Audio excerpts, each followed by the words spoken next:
The last couple of months have been a little bit of a struggle for me purchasing new cards, but we're looking at the entire year, and this year has been one of the best years for the growth of my collection. So let's not waste any more time and get right into the best top 10 additions to my collection this year.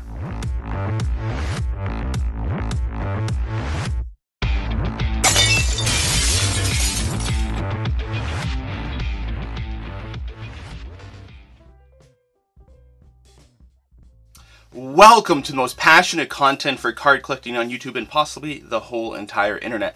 As usual, I am your host, Jake Roy, 90s b-ball cards here on YouTube, Instagram, Facebook, Twitter, a little bit TikTok. This would be a good one to put some stuff on TikTok for sure, so look out for that. So before we get into my top 10 best editions, or favorite editions, a little bit of benchmarking here. So I'm looking at it from a number of different perspectives.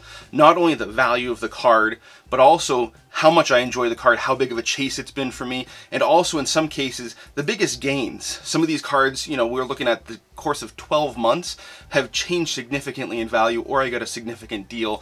We'll talk about all those different pieces that factor into why these cards made it into my top 10. So there's not just one reason why they're in there, and I'll throw some honorable mentions in there as well for good measure. And like I said, look out for other social media posts. I might go into some more depth and detail in some of those with the honorable mentions and some other cards that I've picked up over the course of the last year. So let's get right into it. All right, let's dig in. So top 10, starting with number 10. This is a very interesting one. It even comes in a black velvet box. Yes, this is the way it comes. So here we have the 96 the 96 Skybox USA Gold Environment. So these were something that you did not pull out of a pack, which makes it a little bit harder to find. These were specially ordered from the company Environment.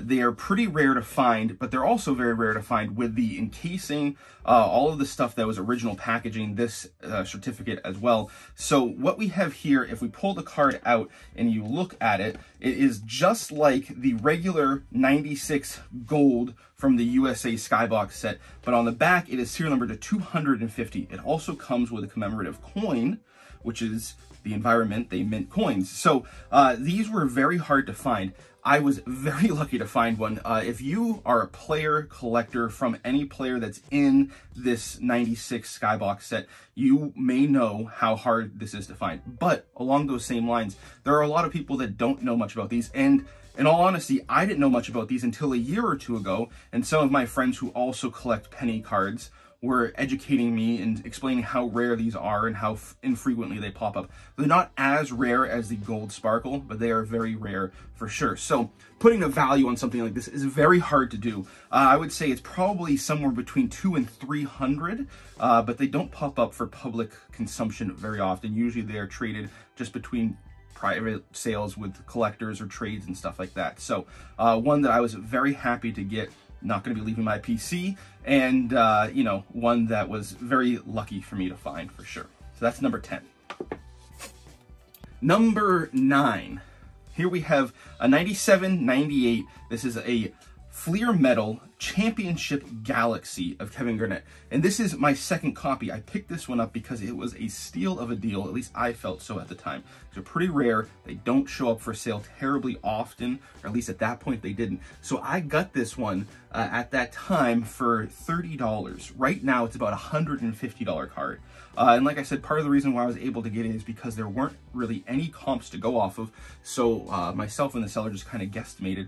And since then, this set has done significantly better than that. At one point in time, I think this probably over the summer would have been about a $200 or $300 card. But you know, some stuff has settled down. So this is my second copy of this card. I already had Penny and I already had a KG. So something that I picked up because you know, looking at the condition on these, sometimes they aren't great, but also sometimes can be good to trade or have it a show. So something that was a great value pickup, and that's why I wanted to feature this. I did get this in January of last year. So again, a full year for this to have matured, so to speak, in value. So that's part of the fun there.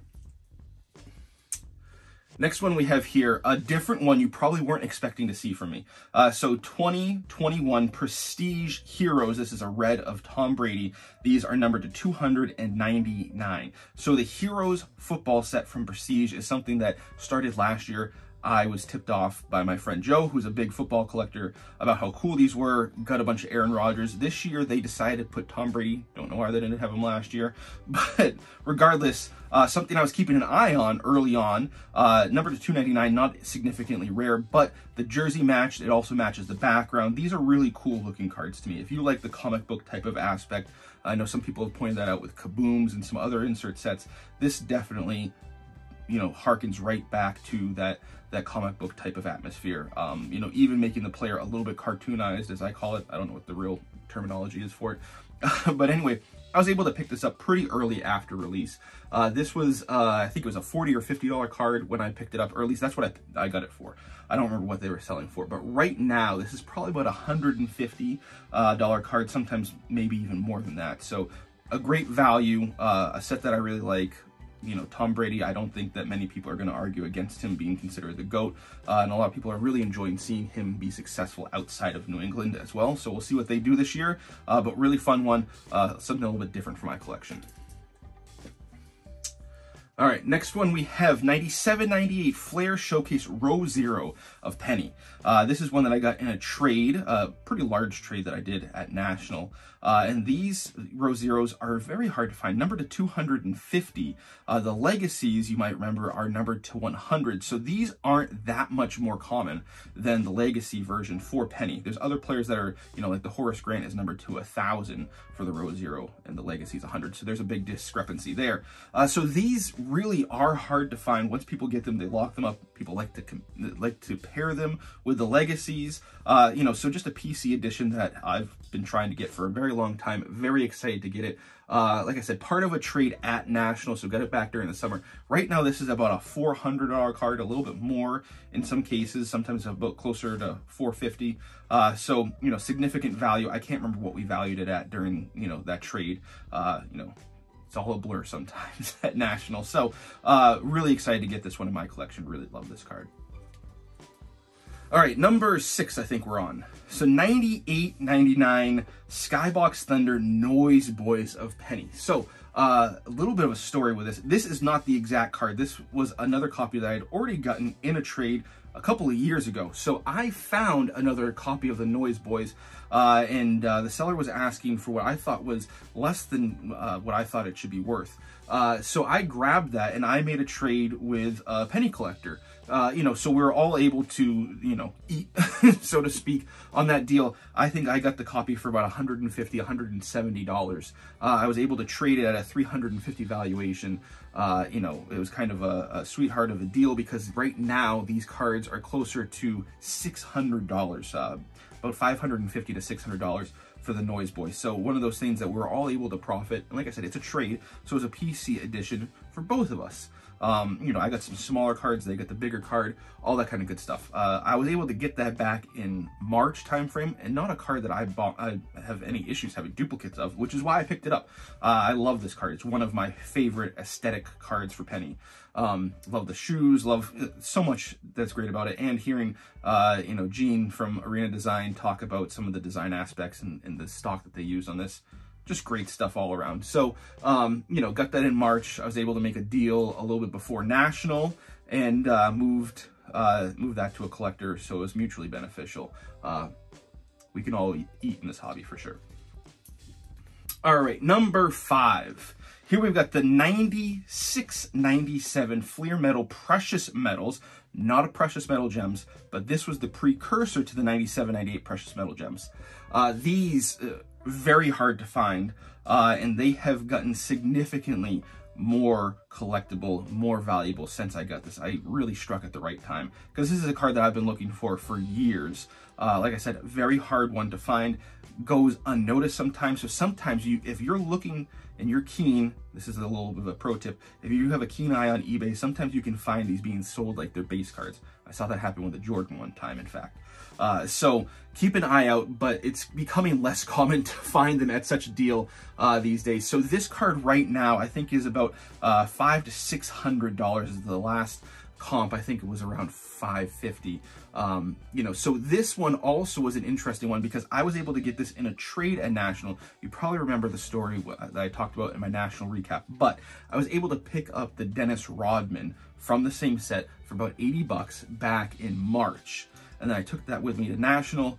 And I was saying that a dream scenario would be to trade it for the penny. I found somebody who needed the Rodman, trying to complete the set, didn't really want to let the penny go. Not going to rehash the entire story, but was able to do a trade straight up. You know, so something that I got, you know, for a pretty good price. I thought, you know, March, they weren't going for crazy money. Made a trade, and it really has panned out well for me because, you know, hard to pay that kind of price for this PC edition now, but as a trade makes a lot more sense. So really happy to have gotten that at that time. All right, number 4. So this here we have is the 93-94 Finest Rookie Refractor of Penny. You might remember we opened this together and I bought it on eBay thinking it might be a base, it might be a refractor, but I had a feeling from the picture that it could be a refractor, had a good shot.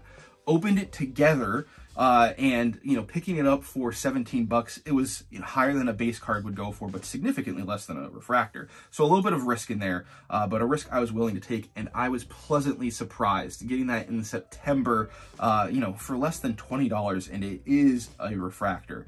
I remember a lot of people can't tell the difference between the refractor unless you have one side by side, something that we've talked about, you know, that rainbow finish, and those colors really bounce there. So these right now are going for about $200. You know, the raw copies sell for right around there, sometimes 250 if they look like they're going to grade significantly better, you know, than the average. But something I might look at getting graded in the future, I'm not really sure. It's not the best centered card, so I'm not sure if it would get better than an 8, honestly. But we'll see. Time will tell. Maybe if the prices come down. So, you know, getting a $200 card for less than 20, something that you can't turn your nose up. And one of those cards that I only had a graded copy, so I love having a raw copy. You guys see all these cards here, none of them graded so far, so you know, I love raw cards in my collection a lot of times, and this might end up staying raw. We'll see. All right, number 3. So here we've got a Michael Jordan card, so 94-95 Skybox Emotion Intense, and it's a PSA 10.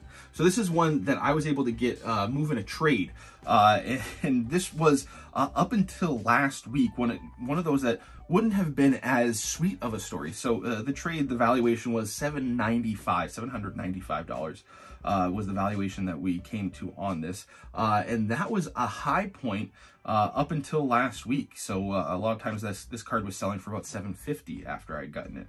You know, not a significant jump down, but a little bit. You know, it doesn't feel great when cards dip, you know, starting out high. So right now, the last comp was $810. So not a ton more than I got this for, but this is just a great looking card. Penny is not in this set. So, you know, if I'm looking at a PC player, my best bet is Shaq, and I don't really love the picture of Shaq. So the Jordan is an incredible picture. Love that. He's got the number 45 jersey, you know, when he returned. So just a lot of cool stuff. I know some people have said that they think this is the best looking insert set. I don't agree with that, but it is a great looking insert set and a great looking Jordan card. You know, in that PSA holder, the red Jordan jersey, the red PSA holder, you know, it all just looks great. You know, we'll see what happens with the value on this card, but like I said, right now it's a slight uptick from where I got it at, and we'll see what happens over the long run.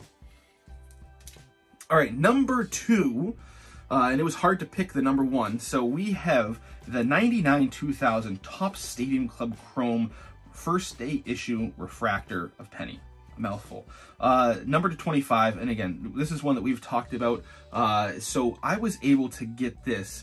Essentially, the amount of money that I had into the card that I traded this for was about $30 or $40. So I traded the Kobe Fleer Metal Rookie that I had sent off to PSA for grading. I've had that card raw since I was a kid. Sent it off for grading, hoping for a 9, came back a 10. Very excited, and that uptick in value is significant with that card, especially. So, you know, having that, wasn't sure what I wanted to do with it. Not something I was really clamoring to move. Saw this card in a BGS 10 pop up on eBay. I started messaging the seller to see what we could do. Not something I was trying to pay cash for. So we started talking about the valuation, and he told me he had gotten a couple other offers, so I was willing to match the top offer he had gotten in trade. He was willing to do that, and the Kobe rookie refractor at that point was being valued at $1,500. We agreed to do that. You know, very happy for both of us. He was telling me a story about having gotten this at a card show for about $70. So neither one of us had a lot into the cards that we were moving, and could come to a valuation that was equal pretty quickly. So very happy. And again, he's going to be able to make money on that Kobe card if he hasn't moved it already. And this is a PC edition that, you know, I never thought would be possible, because just 25 of these in the world. Very hard to find these is an understatement. So that's the number 2 edition. Very excited for that one. Before we get into the number 1, let's go over a couple of honorable mentions.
All right, so now for the number 1 PC edition of 2021 for me. We've got the 97-98. This is the Skybox EX 2001 Jambalaya and a BGS 9. So this is another one that I was able to get at National. And, you know, again, we talked about this during the National video. If you haven't seen that, go take a look. I go into a lot of depth about the trip to National. But this was a big piece of a trade that I made.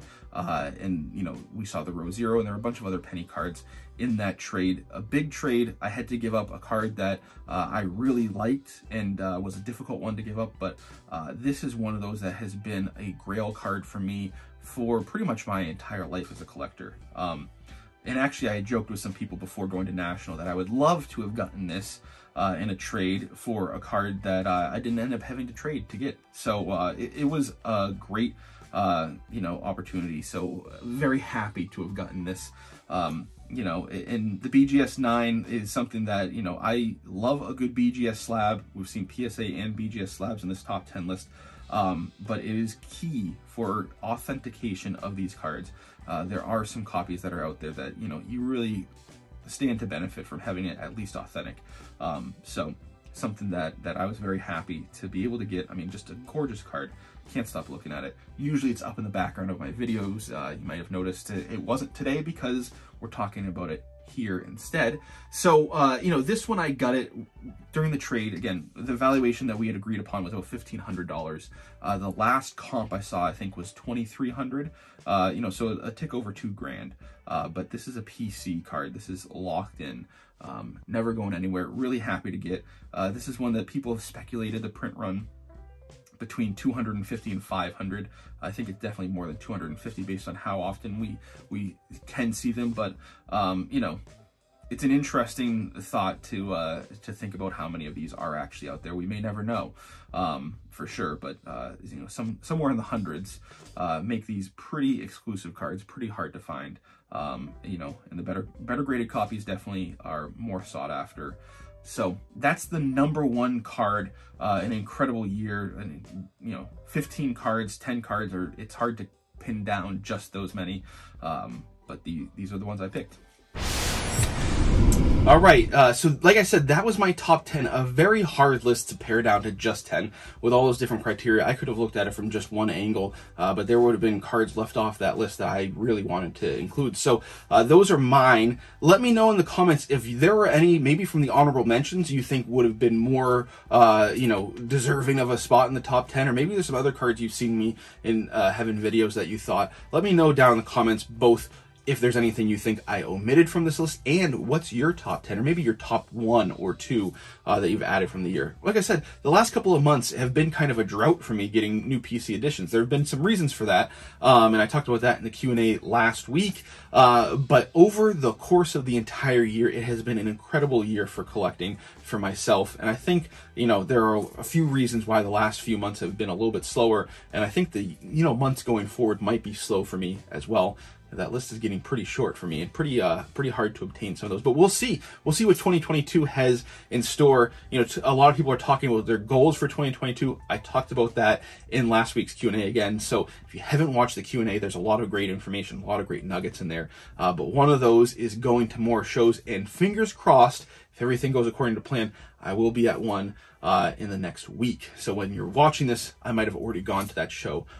So stay on the lookout for some content coming from that, and maybe I can get some more PC editions there as well. So if you're new here, please consider subscribing. Hit that bell icon so you don't miss any videos in the future. New videos like this dropping once, sometimes even twice a week, usually. So we'll be doing pack openings, looks into my PC, some collector interviews, and so much more. Thanks. We'll talk later.